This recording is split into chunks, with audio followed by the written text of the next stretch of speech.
In today's economy, more people than ever are looking to buy and sell businesses. But how do you do it? Welcome to the Deal Board, presented by Transworld Business Advisors. Straight talk about real deals and real people. Listen to stories, interviews, and expert advice to help your business sale, merger, or acquisition process. Now, here are your business exit experts, Andy and Jessica. Welcome back, everybody. And we were looking forward to this show. The show about people who buy multiple businesses and then sell them, and we affectionately call them flippers. You've certainly seen all kinds of A&E TV shows that talk about flippers, or I don't even know. I don't watch that much TV. Is it A&E? But, you know. Yeah, I don't know. I don't watch a lot of TV either. But HGTV too. I know there's some fix and flip shows on HGTV for real estate, right? Right. So actually I was contacted by someone in Hollywood that wanted to make a show about buying and selling businesses, but they wanted us to, be able to buy and sell a business in 5 days. Oh yeah, that doesn't happen. Doesn't happen. It's not going to work. So what's a flipper? I mean, what is it? So a flipper, is almost the exact same thing as what happens in real estate, but obviously, not to the level of number of people doing it, but it's a buyer who buys a business because of specific reasons, knows that they can increase the value over time and then sells it. We'll talk a little bit more about, what does a typical flipper look like? And we've got 3 interviews today with some flippers and a broker that works with flippers very closely. But that's basically what it is. It's a business buyer that's looking for a business that they can fix and flip and profit off of in a number of years.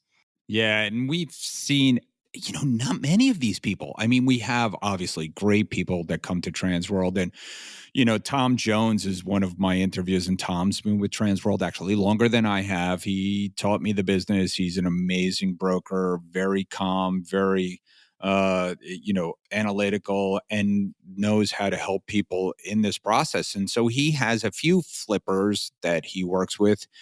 And one of them is Jason Scher, and Jason is, again, a great guy to talk to, and you're going to hear from all of them. But, I can't believe there's not more of these people. I know. This is such a great opportunity. And, we've watched people like Jason, and I interview Chris Warfel, who's been a flipper with us for a number of years and actually now a broker on our team. But they do so well in this business. And it's just a great opportunity because there's a lot of undervalued assets and companies out there to buy that you can grow over time. And, Andy, you and I were talking about, if more people don't get into this business, we might be tempted to do so. There's just so many opportunities. Yeah, there's a ton of opportunities, and there's going to be more opportunities. So, if all the numbers out there by the prognosticators come true, that baby boomers are going to come to market en masse, there's actually some predictions that there won't be enough buyers out there in the world, enough skilled buyers, enough buyers with capital. So what does that do? It might drive down prices, number one. Number two, it'll give opportunities to small businesses to go out there and buy businesses. Yeah. And you can almost, if you're a small business owner, you can almost think of your broker as like your VP of development or your outsourced M&A department that can help you build your company over time through acquisition, which is going to increase the value of it. Because like we've talked about in valuation, the larger a company gets, or the larger the SDE and EBITDA, that's when those multiples really start to move. So if you grow by acquiring some of these other companies, you're really going to increase the value of your business significantly over time. Yeah, we talked about quality and quantity of earnings drive multiples. So if you buy a business that makes $100,000, $200,000 and you grow it to something that makes $500,000 to $1 million, guess what? You're going to grow the multiple and you're going to make a lot of money. And we've seen the buyers that we're introducing today on the show do this over time and time again. We've seen people in our BNI and networking groups come to us and help us build their businesses and hopefully come to us when they sell them. And and that's the other thing, right? If you want to do this, if you want to become a flipper, certainly listen to this show today, but you're going to need a good business broker by your side, and you're going to need to be loyal. Right. Oh, totally. So a few great things that, Chris and Jason both brought up is they're always looking at deals and they're always working with their broker. Chris jokes about that. He works so closely with us. He ended up joining his team and he still does some flipping on the side.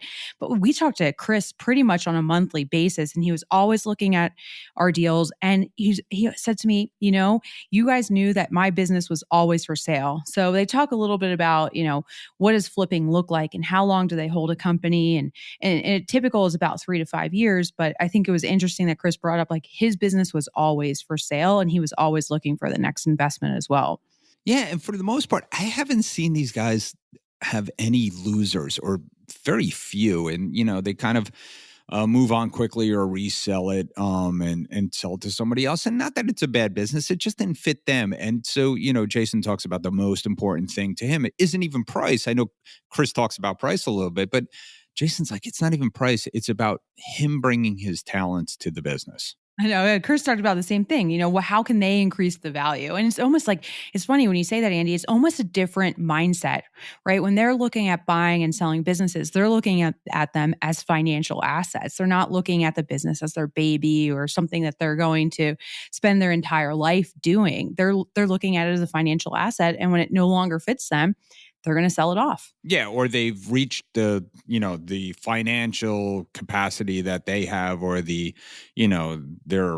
knowledge base or their skill base to the level that they've reached the highest level that they want to take it, and they sell it to somebody else.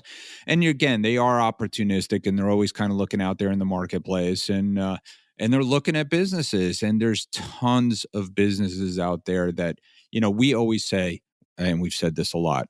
Do you think there's more bad businesses out there or bad business owners out there?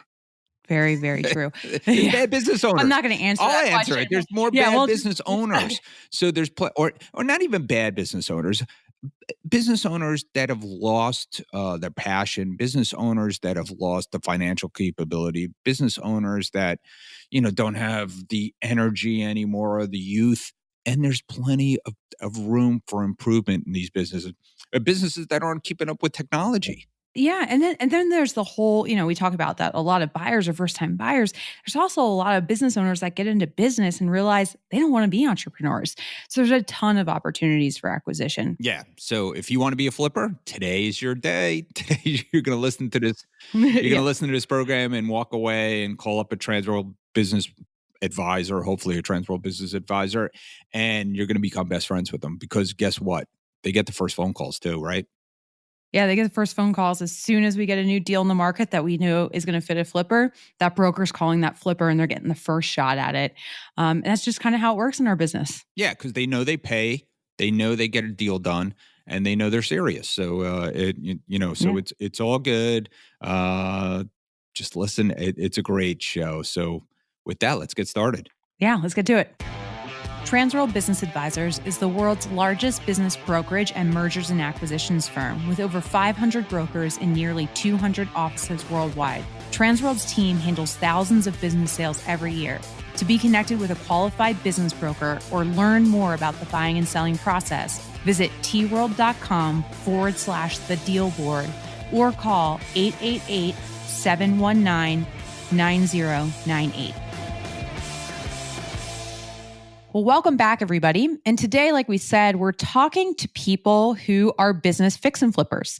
And one of the fix and flippers that I've known the longest is on the line with us now. I have Chris Warfel, who's actually now a business broker in our Denver office, but has done a number of fix and flips in his previous life. So, Chris, welcome to the show, and thanks for joining us today. Thank you, Jess. Appreciate it. Yeah. Why don't you just give the listeners a bit of an introduction and kind of a mini background about yourself? Yeah, no problem. Thanks for having me. I'm 48 years old and I've owned 9 businesses. Worked, any job you can think of I've done before I started my first business. And you decide in your early 20s, at least I did, to want to work for myself and move forward. And my main goal was I wanted to challenge myself. And I originally grew up in Maryland and Jersey, and then I moved to Florida, and then I've been here in Colorado for about 14 and a half years. And I've owned businesses in all those states except for Jersey. But yeah, I just wanted to move forward and start the fix and flip. It was tough for me to keep a career, more than 3 years because I got tired and I wanted to challenge myself. And that was one of the things when I finally sold my last business was come work for Transworld in Denver. Because if I could do this for the rest of my life, and I feel like something's always new with a new business. And I feel like I'm part of owning that business and I can help them sell along with helping out the buyers. And it's a challenge for each business listing that you have, and everything's different. Not one's the same. And that's why I feel like I can do this for the rest of my life. Well, that's good.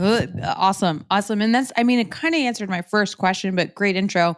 So my first question is really looking back at when you bought your first business, why did you choose to buy that business? Was it because you're looking for a new challenge or something different in your life? Or why did you decide to go the route of buying a business at that point? Yeah, actually, in the beginning, I started up my own businesses. And the very first one I started was a private personal training business. And I was the head trainer for Gold's Gym in Maryland for 3 of them. So I was bumping all around. I had all these clients, and I'm like, yikes, I should start one of my own. I wouldn't take the clients, away from Gold's Gym. That was something that we discussed, me and the owners, and we ended on great terms. And some of the people came with me. Some it was a little too far where I had my studio. But that was exciting. When you're making good amount of money and then all of a sudden you go out on your own. But one thing I would tell people, if you're going to do something on your own, make sure you either have another career or you have enough money in your bank account that you're going to be able to last, I would say at least a year.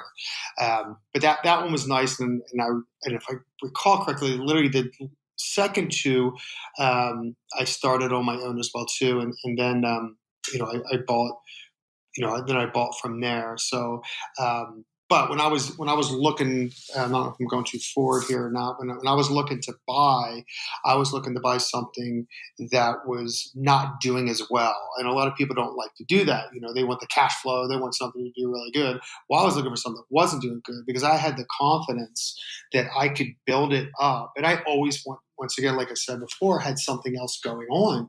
So I was bringing in another income so I could afford to lose money for the next couple months and build up that business. And that's part of what I said earlier as well, too, was the challenge. I'd go in and find something that wasn't doing so good, lowball them for the price, and then get in and then move from there. And it was pretty, I would say out of those 9, 7 of them were good. 2 of them it just, one I lost money, one I evened out, but that was okay. You can't be successful in all of them. So very interesting. So then when you're looking for, let's call these distressed businesses with the right opportunity, were you looking or did you know that your purpose in purchasing these businesses was to build them up and then sell them for a profit a couple of years down the road? Not until my third one. The first 2, I just, I just wanted to start something and challenge myself and, be that successful guy. My father was a business owner. He owned the second biggest alarm company in Maryland. His best friend owned the biggest one. So, I always wanted to be as successful as my father. And he did offer me the business when I was 19, but I was just too young at that time. I wish I would have. I would have been retired by now, but it wasn't for me. So, that's why I reached out and branched out and just got these other ones. And I'd never owned the same type of business twice just because I wanted to challenge myself. And that's why I like the business brokerage because you'll get the same business down the road here and there, but they're all different. And I like that challenge of selling them. Interesting. So never the same business twice. And I know you've had a number of different businesses, from a smoke shop to nail salons to, doggy daycares. So, when you went through some of these sales, how did it go? And were there any surprises when you went to sell these businesses once you had fixed them up? They all went pretty well. I mean, you never get what you're asking for. No one's ever going to, offer you that. And that's fine. I did the same thing. So I understand that. And that's why I explained to my sellers, here at Transworld now, be prepared for that. So, and that's where we go with the negotiation. I think the biggest surprise that I had was my doggy daycare. And I actually sold that with Transworld here in Denver. And we were sitting at the table with the seller, and then the broker Matt Prescott, and the landlord, and we're all getting ready to sign everything. And the landlord goes, "Yeah, just so you know, your rent's going up $360 something." And I'm like, so the seller and the broker's face just dropped, and I was just like, you know what? I understood that because it was a hot area, the Rhino District in Denver. It was only growing and getting bigger. I knew that they were going to fix it up. The landlord knew that he could get that money, if not from me, from someone else. But that was kind of one of those things. I'm like, I didn't incorporate that into my bills and what money I need and all that. But it ended up being okay, and it was well worth it. Right. And because you had the experience in owning previous businesses, you knew that was kind of, not, I would say a risk, but something that could definitely happen, in negotiations with a landlord and a seller. It's always going to happen. I've very rare seen it, even, if you're with the Transworld, where the rent's going to stay the same. It's going to go up something. And with the market here in Denver, of course, it's just going to keep on going. So you just hope it's not going to be astronomical for the buyer and they say no. So, but yeah, you always assume that. Right. And actually, we have 2 great episodes on landlord and lease issues that I'll refer back to. I think there are episodes 2 and 3 for listeners if you want to learn more about the lease issues.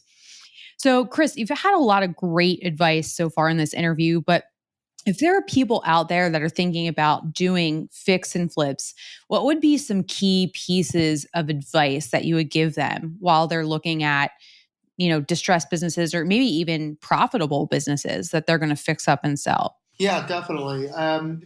Find out something. If you're not too confident getting into something you don't know anything about, just try to find something that you're somewhat familiar about, business-wise talking. You make sure you're in that right area that's either, real busy now or it's a growing area. And if that business isn't doing well, find out why it isn't doing well. That was one thing I did with my businesses. I wanted to see why, demographics around it, if it was a family-based business or, if it was more for the older generation or younger generation, if you're going to decide to buy, let's just say if it was a retail store for, I don't know, kids, maybe when you do your research, like, okay, that's great, it's doing okay for kids, but there's a lot of adults, so you might want to bring in some adult stuff like that. So definitely do your due diligence on finding what would work in that store. And I've done that a couple times with my businesses. I know for a couple retailers, you change it up, and some stuff works and some stuff doesn't. You just got to find out what it is, and change is good too. People like that, bringing in the new stuff or something like that. But yeah, definitely see what's around you, see how much growth potential it has, see where you're going to be, how much the landlord's going to go up in so many years, so you can be prepared for that. And if it's possible, you can, turn it into, make it your own franchise and build it that way. That's a great idea too. Well, great advice. Do your research, look for opportunity, change is good, all great stuff. And Chris, before we let you go, since you are a business broker now, if anyone wanted to reach out to you to talk to you about acquiring a business or even doing one of these fix and flip projects, how would they get in touch with you? Yeah, you can reach me, Chris W. at tworlddenver.com. Or if you want, you can give me a call at 970-775-8671. I love to talk about it. And that's one of the things I love about business brokerage is trying to help the buyers and the sellers. And especially, I love talking to the buyers and trying to help them out of how they could build a business. And that's what I do. I usually sit down with them if they want and like, hey, let's go this route, try this and try this. And I just did that with a floral shop that I just sold. And she was just ecstatic of all the ideas that I had for her. And we're still keeping in touch. Sold that a couple months ago, and she's just doing that much better. So yeah, please, I'd love to talk to anyone about that. Great. Great. Well, we'll put that in the show notes too, Chris's contact information for all those listeners that would like to reach out and learn more from Chris. But Chris, thank you so much for joining us today and have a great day. Yeah, thank you very much. I appreciate it, Jess. Hey, Andy, you know what time I think it is? I think it's time to talk about our deal of the week. Deal of the week. Hey, we're back with the deal of the week, and we're here with Erin Bean talking about a recent sale of a furniture store. And it sounds like a great deal. And again, we always talk about good deals for good people. So why don't you give us a little bit of background about this furniture store and who bought it and how much? So it was a furniture store in down here in South Florida that specialized in basically selling used furniture, mostly from antiques and very eclectic type of pieces that were in high-end homes, a lot of Palm Beach Island homes, and great business. In business for 14 years. The seller was retiring; her kids had gone to college, and she really loved the business, but she wanted to basically sell. And so we found a really great buyer with excellent retail background who came in and actually partnered with the seller, who continued to buy for the store over a period of time that was agreed upon. And it was SBA financed, excellent books and records. And the deal sold for $450,000. It included $100,000 worth of inventory. And the business made historically about $200,000 a year. And was very scalable, obviously, based on the inventory that they were selling. So it was an excellent business. The buyers have since come in and revamped the website, and they're super happy about it. And they're going forward into this great season down here as we go into the next couple months. Sounds like a great deal. About 2 times with, and I think about 20% down for the buyer. So about $70,000 or a little bit less, 15, 20% for the buyers. A seller held a note to, and the SBA was very happy with that. So it sounds like a win-win-win, good deal for good peoples. Thanks, Erin. Thanks for joining us. You're welcome.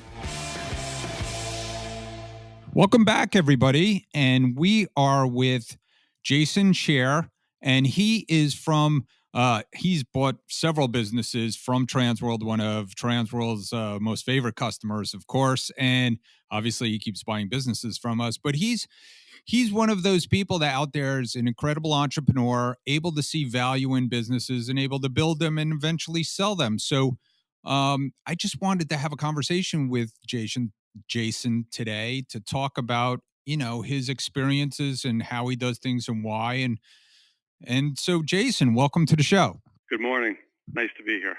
So, Jason, why don't you tell us a little bit about, what you do or what you look for as far as when it comes to making an investment or going out there and looking for something, whatever is going to be your next gig? Well, try to find things that I'm comfortable with. So I look for businesses that have a recurring revenue model, things that I can understand, and try to find things that I can have the most impact on. So, for instance, recently we purchased a business where Transworld helped us find. It's a service business where we can market the product, or in this case, service, ourselves and not be so dependent on other people to do it for us. So I know there's been a big trend in outsourcing work over the last 5 to 10 years, but when you lose that control, there's a lot of things that go along with it that help devalue your company in the long term. So that's great points. Obviously, when you're going out there to look to buy a business, and a lot of people come to us and say, "Hey, I want recurring revenues. I want this. I want that." And you seem to be able to cut through and actually make decisions. I think that's important, and I think that's an important distinction that you have over other people. That you're really decisive, and you're willing to take risk. How important is that to you? Well, I think it all depends on how you define risk. To me, betting on myself is more conservative than having me rely on someone else making decisions for me.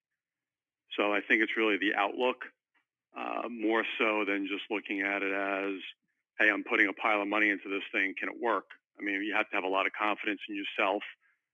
It may not always work out.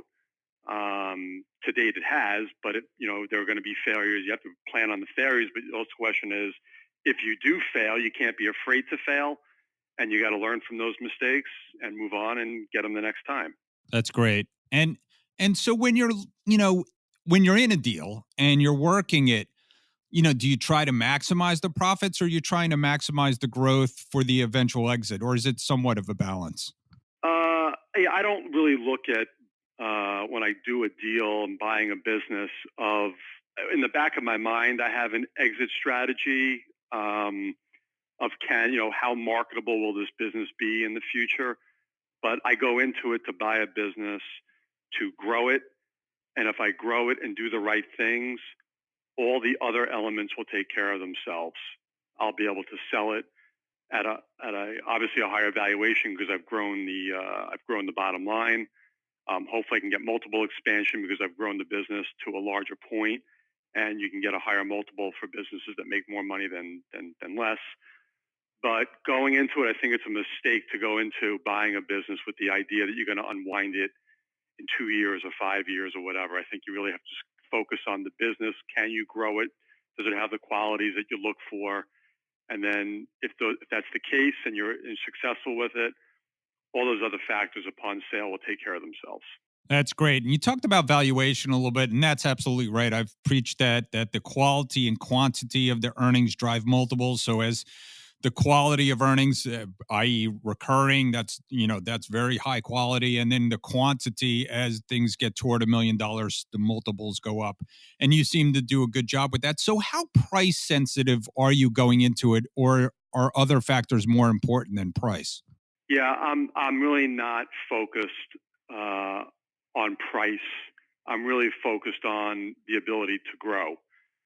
So I bought businesses. One business that you guys helped me secure back at the end of 2011, we paid what most people would consider a rich valuation or multiple of earnings back then. But after we grew the business, in retrospect, we ended up paying very little for the company. So I would not get so focused on what multiple of earnings you're paying today. Think about what will it look like 3 years out, 5 years out, and the question is if you can grow the business. Because if you can grow the business, whatever you pay today will be very inexpensive relative to where you could sell it at that moment. So price is certainly important from a getting financing standpoint. You can't be wildly overvalued, otherwise you won't get any kind of financing if you're looking to go that route. And of course, I'm price sensitive, but the most important thing to me is, can I grow the enterprise? That's the most important thing. And do I have visibility in growing it? If it doesn't have that, then I tend to take a pass. That's great advice. And so you've been doing this obviously for a little while. And Tom and I, who you work with here at Transworld, talked about that we're surprised that a lot more people aren't doing this. But do you see the opportunity for young people, especially millennials, who seem to be not satisfied kind of working in one place? Is this an opportunity for other people to do this? Oh, absolutely. This isn't, to me, this isn't terribly complicated stuff. I think the most important thing, you have to have a lot of confidence in your abilities, and then you have to execute. A lot of people talk a great game out there, but at the end of the day, you have to be able to execute and grow the company and manage it accordingly and be able to hire people and so forth. So for people that have not been in business for themselves, I know it can be a daunting task. I have a lot of friends who have not been in their own business who've told me they want to get into their own business. But, you have to have that confidence in the self, the self-belief that you can make it happen. And I think that's probably the biggest thing that people fear is they're worried that they're going to fail. If you're going to worry you're going to fail, then you are going to fail. So that would be the one thing that I would encourage any young person to draw on is think about what you can do, not what you're going to do. That's great advice. And I'm going to leave it there. Thank you, Jason, so much for coming on today. I think it's great advice for people. I think you're a very hard worker on top of all that. So I think that helps as well. Thanks for coming on. Thanks for having me. Good chatting with you. Hey, Jessica, you know what time it is? Money time? Almost. It's time for Listing of the Week.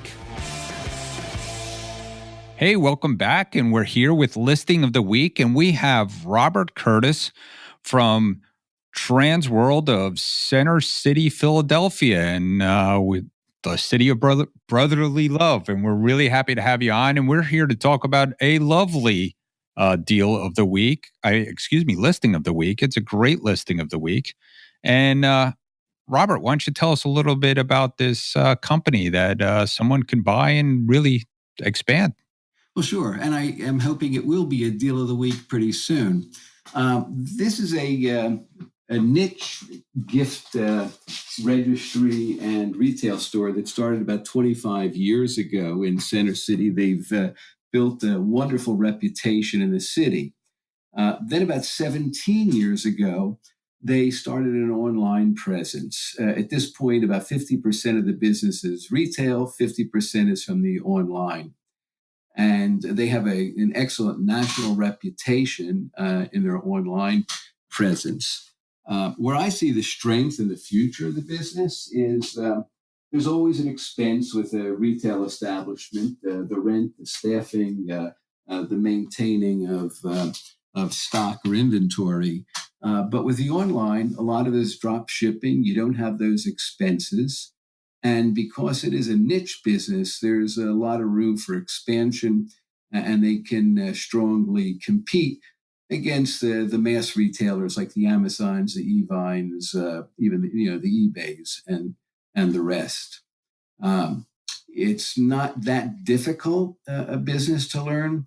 The essence of it is the buying.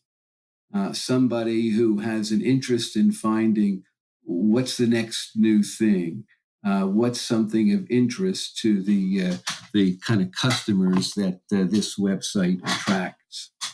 So I think if somebody locally wants to buy it, they can certainly operate the retail and the online. If somebody in rural Utah wants to buy it, they can grow that online segment. Yeah, make an excellent business. Sounds good. So yes, it is. So tell me the particulars of the deal that they're looking for. Well, right now we have it at $200,000 is the asking price, a down payment of $90,000, and the seller will finance the rest over 3 years. Discretionary earnings right now are $94,300 a year, and last year's total sales was $365,000. Okay. Sounds like a nice little deal for someone. Yes, it is. Hey, how can they get in touch with you? They can call me at 267-335-7835 or R. Curtis, that's RCURTISS at tworld.com. That's great. Thanks, Robert. I really appreciate it coming out. Excellent. Good talking to you, Andy. Take care.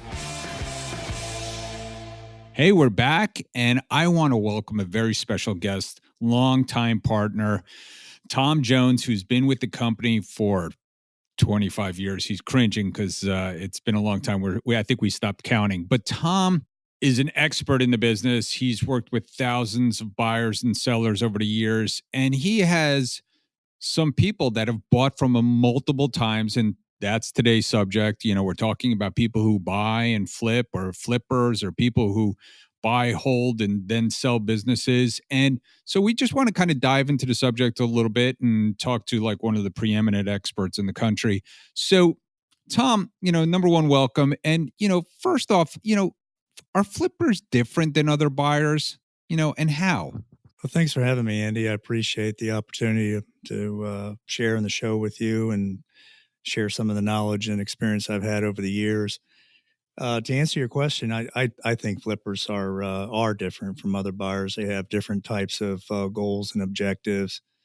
Typically, what I've found is, flippers tend to be more of a professional and experienced and savvy buyer.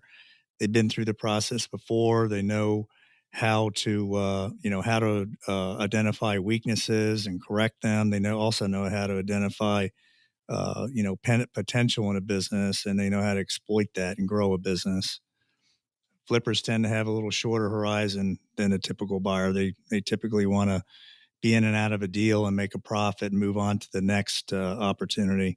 Typically, I see them get involved in the deal. They might hold for maybe 2 years, possibly as long as 4 or 5. But they want to build value, and they want to build it immediately, and they want to see a return on their efforts in a pretty short period of time. Flippers tend to be, pretty well capitalized, and they have a very reliable source of funding, so they're able to get deals done and convince sellers to go with them in a very competitive situation they might find themselves in. That's great. That's a great introduction to the subject. So, a lot of times we see people that come to approach us as buyers, and they're so focused on buying the right industry or they're focused on earnings. Do you find them to be that focused on one or the other, or, which one are they more focused on, what they're buying or the numbers? That's a great question, Andy. And what I've found over the years is that people that are buying and selling businesses with a short time frame in mind, typically they're not looking for any particular type or size business. The opportunities exist in virtually any type or size, large or small, doesn't really matter. But what they're looking for is they're looking for earnings, and then more importantly, they're looking for businesses that have the potential to grow earnings and thus grow the value. I also find that flippers tend to be attracted to businesses that have been neglected. Maybe the seller has reached limits of their skill level, or maybe they've been hamstrung by being undercapitalized, and therefore the business hasn't really reached its highest potential when they see the opportunity to grow it pretty quickly. You talked a little bit about how long they hold the business for, and you said it's not for a long time, but in years, what's that usually? Typically, I see this type of buyer. Usually, their intention is to hold a business for maybe two years at the minimum, and possibly up to 5 years. Again, they have to be able to find the right opportunity, execute on a plan to build infrastructure, build revenues, profitability, create value, and be able to then capitalize on that effort. Great. So when they get to that decision to sell, is it usually quick, or is it, are they, or do they get fearful of the economy, or what usually drives them to sell? These type of buyers, they don't, like a lot of other business owners, they don't get emotionally attached to their business. They approach from day one, their approach is to look at this, to always consider the end game. When they're actually looking for the right business opportunity, they're also always keeping in mind what the end game may look like. How are they going to be able to grow revenues, grow profitability, grow margins, and create a better business out of it, for the intent, obviously, to then sell it for a profit. Yeah. And so with that, listen, there's tons of opportunity, tons of businesses for sale. And I think that's only going to increase, which we'll talk about in a minute. But I'm surprised there's not more people out there that are doing this. Are you? That's a good question. I do. I'm really surprised there aren't more of these type of buyers out there, because there are so many opportunities. You and I run into them all the time. Business owners that they have a nice business concept, but they're either undercapitalized, or they just haven't been able to address the internal issues in the company. They haven't been able to basically break through the glass ceiling and get to another level in the business.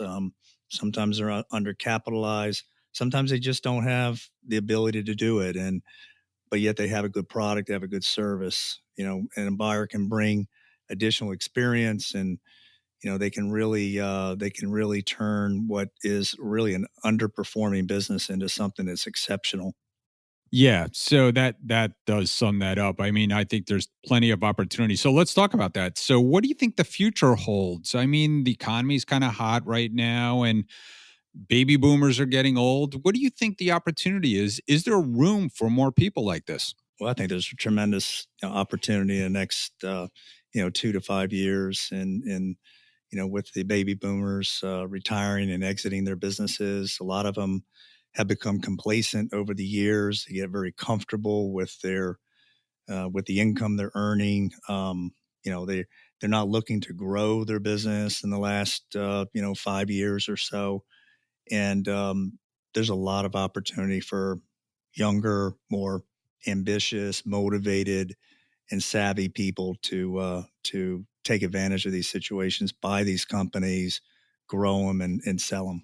That's great, Tom. So thanks for coming on today. You handled the subject very well. Hey, how can people get in touch with you if they want to become one of your clients?